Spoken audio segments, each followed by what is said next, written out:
meet our next team of challengers.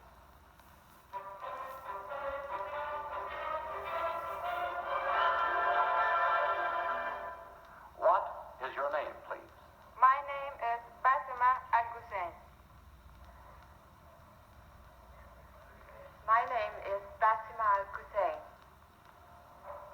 My name is Fatima Al-Hussein. Follow along again with your copies of this one, if you will, panel. I, Basima Al-Hussein, am the wife of the present ambassador to the United States from Kuwait. Kuwait is a small, independent Middle Eastern country with an area about the same size as Connecticut. My country is about 95% desert, and from under its shifting sands comes its wealth, the world's richest deposits of petroleum. As a matter of fact, last year, Kuwait produced enough oil to supply the necessary gasoline to drive each of the 60 million cars in the United States from Maine to California.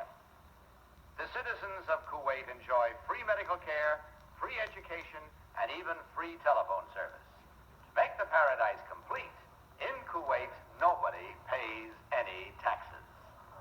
Signed, Basima Al-Hussein.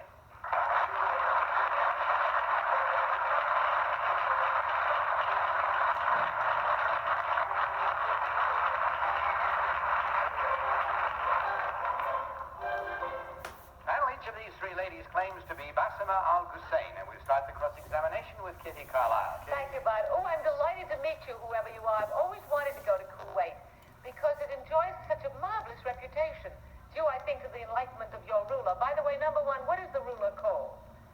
Sheikh Sabah Al-Saleh. Thank you. Number two, is it true that you have a kind of marvelous gymkhana every year where the tribesmen come and do wonderful things with the horses? And Oh, yes. How many people come to that?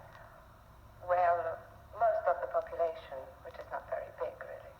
Number three, do they have Bedouins and Tuaregs in the desert there? Yes, Bedouins are nomads, and they live in tents, and they do come to Kuwait. And they do their wonderful horsemanship. Number one, how come this ruler got to be so enlightened? He's a wise man. Did he go to school in Western Europe? No, in the Middle East only. Number three, does he have many wives? Tom No. Poston. Was Kuwait, number three, was Kuwait ever affiliated with a Western European power like Britain or It France? was under the protectorate of England, yes. Of England, until when, number two? Until 1961. Very Kuwait, recent. yes. Number one, just as a matter of historical curiosity, was Kuwait always arid and desert? Was it always sandy soil, or was it ever an earthly paradise like the Tigris and Euphrates Valley? No, it was always a desert. Always a desert, as far as you know. Number three, do you know, historically speaking, when the people first settled there? Yes, roughly around 1756. A.D., B.C.? Which before Christ or after Christ? I don't know. I don't either. No. Number two, how many people would you say there are in Kuwait? You said it was not very large. 500,000, close to 500,000 people. That's a lot of people to come to one fete. Number one, do they all come in and see these festivals and things? Well, most of them, I would say. Thank you. Peggy Cass. Number two, do you have a university in Kuwait? No, we don't, but we are building one. Well, number three, you have a very high standard of education. Who pays for the students go abroad to study? Yes, they do. Number one, who pays their tuition and all that stuff? Is the state? The state pays for every student, yes. Isn't that wonderful? I'd like to go to Kuwait myself. Number two, what body of water is Kuwait bounded by? By the Arabian Gulf. Thank you. Number three, is Kuwait oil go through Anglo-American Oil Company, or what oil company takes No, the oil? through Gulf Oil and British Petroleum, which is the Kuwait Oil Company. Thank you. Number one, what are the names of those little boats that puts out into the Arabian Gulf? They have a name. Dow. Dow. I always want to know how to spell it. I always thought it was Dow. Dow. Now I know. Okay. Number two, how many hospitals do you have in Kuwait? Well, there's one main hospital. It has all the different sections for children. Orson Bean. Yes, there is an old Arabian expression, number one, that a camel is a horse put together by a committee. Do you have camels in Kuwait? Well, you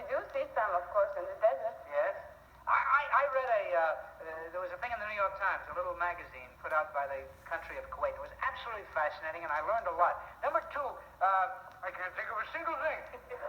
Number two, you have more millionaires than Texas. Not in numbers, but percentage-wise, right? Yes. Well, who collects the garbage, number two? You have to import people to do these things?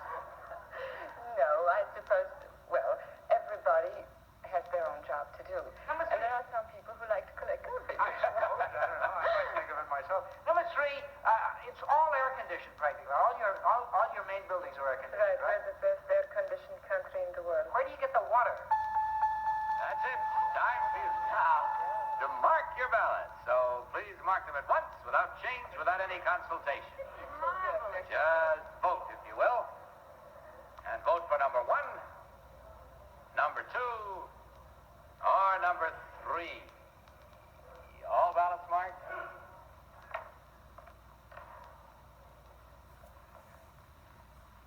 All right. Tom, for whom did you vote?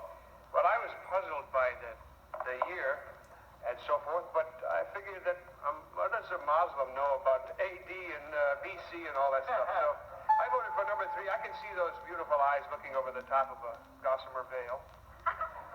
Peggy. Well, I just thought all three of you were simply wonderful. But number 2 has blue eyes. And a lot, you would expect her to have brown eyes, but she has blue eyes, and I figured maybe she's a Berber. So I voted for 2. Orson. Hey, Berber. Yes. All right. I voted for number 3 because I don't know. I can just picture her living in a fine, lush house with a million servants, like all us millionaires do. Kitty Carlisle. I voted for number 1 because I can see her eyes peering over the Yashmak. And furthermore, she has a kind of a grasp, I think. It seemed more easy for her to explain how it goes on in Kuwait. So I voted for number 1. Well, that's widely split. First time you've done that in quite a little while. Let's see how it works out, shall we? Because we have all the votes in and the miles made up. Let's see now which of these 3 lovely ladies is, in truth, Basima Al-Hussein. Will the real Basima Al-Hussein please stand up?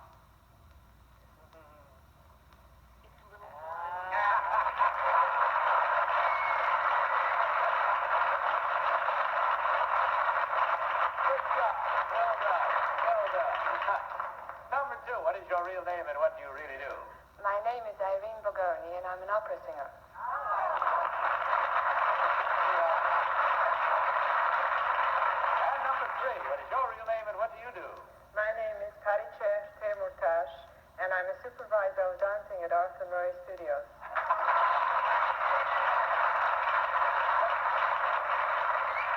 Ladies, in checking the score, you did the best so far tonight, certainly. There were 3 incorrect votes. That's 3 times $250 for a total of $750 that you get to divide. And we thank you very much for gracing our show with your loveliness. Good night and God bless you.